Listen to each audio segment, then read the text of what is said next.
We catch up in Isaiah today with the Jewish nation as they are in exile from the homeland that they entered under Joshua, Moses' successor.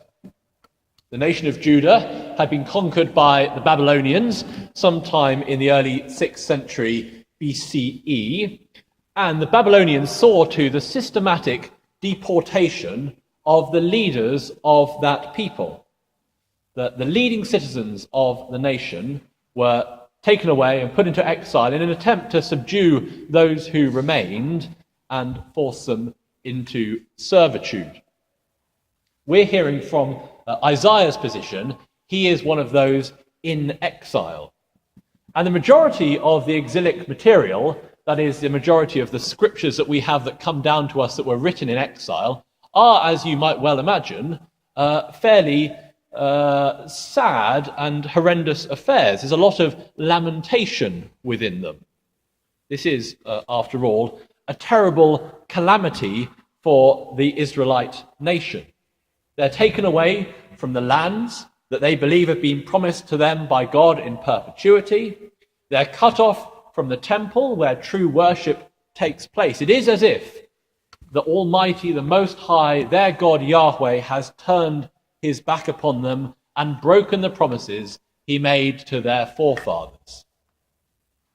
It's into this dire situation that Isaiah, seemingly quite inappropriately, offers the song of hope and blessing that we heard read to us today. He tells the people to sing and to rejoice. Within this horrible ordeal, he tells them to prepare for growth. He says, "Enlarge the place of thy tent, and let them stretch forth the curtains of thine habitations. Spare not, lengthen thy cords, and strengthen thy stakes." These are people who are just managing to get by, people living right on the edge of their means. They haven't even had the time to put up permanent dwellings. They're living in tents. And Isaiah has the audacity to tell them, make your tents bigger, because this is going to be a time of growth. How can growth come out of the midst of such sorrow, out of such a desolate situation? This is the first lesson from this text, that God turns the world upside down, that the unexpected comes to take place. We hear it reflected in the Magnificat that we've just sung, that the mighty are brought low and the humble are exalted. For the exiles who felt like they had lost everything, that God's promises had been broken, they will soon come into a time when those promises are fulfilled 100-fold. This is the first lesson from the text, that God turns the world upside down. The second theme that I want to explore with you is that of shame, which is a word Isaiah uses over and over again. And it's important for us to identify just what we mean by shame. And the way that we most commonly do that is to consider what shame means in comparison to what guilt means. And the oft-quoted identity for those two words, which I think is jolly good, is that guilt is when we feel that we've done something wrong, and shame is when we feel that we are something wrong. Guilt when we feel we've done something wrong, and shame when we feel that we are something wrong.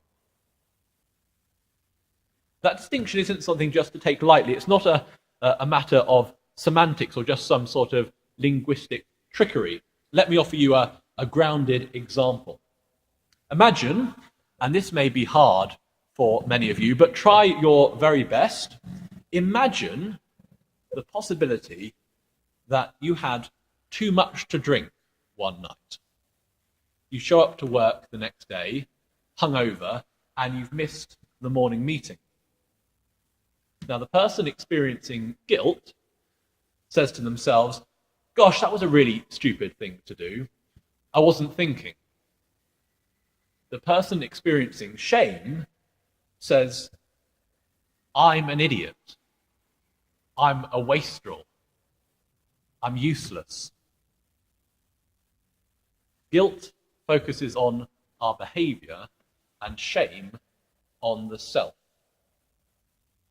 And the reason that I say that this is not something to take lightly or some piece of trickery of language is because the research shows that while shame is highly correlated to addiction, to depression, to eating disorders, to violence, to bullying, and to aggression, the same research shows that guilt is inversely correlated with all of those.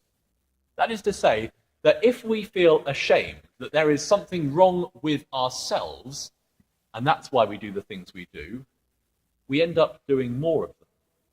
If we are overcome by shame, if we feel that we are innately unworthy, useless, unlovable, it becomes much easier for us to abuse ourselves and those in our communities even further. If we understand our mistakes and our flaws as errors that we've made, as people created by God, who God looked upon and saw were good, errors done by good people, then we heal much more quickly from them, and we don't bring that toxicity to our environment. Isaiah picks an example of shame that was well known in his time, and whilst perhaps a little less pervasive now, still holds sway. And it's a matter of great distress for many and sadness, and one which is often abused. Isaiah picks the example of the barren woman. There's no guilt associated with that. The woman has done nothing wrong, and there ought not to be any shame associated with it either. But there is. The societal taboo of that time was stronger even than it is today. And often we find ourselves ashamed of the things we ought least to be ashamed of. The things completely outside of our control. The abuse and the violence that we've suffered at the hands of others, we find ourselves ashamed of. The way that God has created us, when seen by society in a derogatory light, we find ourselves ashamed of. And it is a pervasive thing that destroys people's lives. She's done nothing wrong, the barren woman. There's no guilt to be associated with it. But perhaps she feels that there is something intrinsically wrong with her. Not that there is, but that she feels that way. And that reflects how that nation in exile is feeling. What could we possibly have done, they think? So terrible. What great guilt must we be holding that God has cast us out of the land that he gave us and broken his promises. We've done nothing deserving of that punishment. And if not something that we've done, then it must be something that we are. Something innate to themselves. There must be something wrong with them that God has chosen to turn his face away. And here is the second lesson that Isaiah provides. That we all make mistakes, but that doesn't make us failures. And what we're seeing here is the creation of a new theological understanding, a new way of understanding the relationship of the nation to God. For much of the Old Testament, the fortunes of Israel are seen in a sort of karmic relationship to God. That is to say that if the Israelite people are good, if they do nothing wrong, if they worship properly, if they conduct sacrifices at the temple, then they will receive good blessings from God. Here they're met with this absolute tragedy, this disaster of exile, of being thrown out of their lands. And they have to seek to rationalize that. We've done nothing that deserves this punishment. One way they rationalize, the unhelpful way, is to go down the route of shame. It must be something wrong within us. But Isaiah offers a novel and new solution.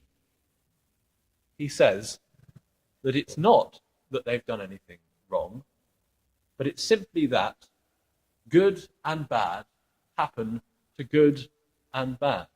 Jesus will say this many, many years later, 500-600 years later, recorded in Matthew's Gospel. He says, God maketh his sun to rise on the evil and on the good, and sendeth rain on the just and the unjust.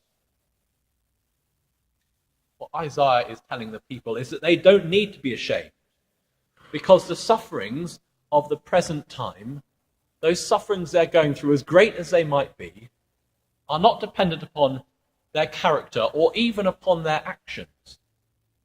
They're not part of some karmic faith that proposes that good things happen to good people and bad things to bad people. Rather, in a verse of defiance, the prophet says, "Fear not, for thou shalt not be ashamed, neither be thou confounded, for thou shalt not be put to shame, for thou shalt forget the shame of thy youth." The issues that everybody has, the box rooms full of neglected junk, the cupboards full of skeletons, the bad memories that cluster at the edges of dreams and point accusatory fingers, the lists of bad decisions, wrong moves, catastrophic mistakes, the troubles that we are facing, they will all seem but a brief moment, an irrelevance in comparison to the great compassion and the everlasting love which God has for us.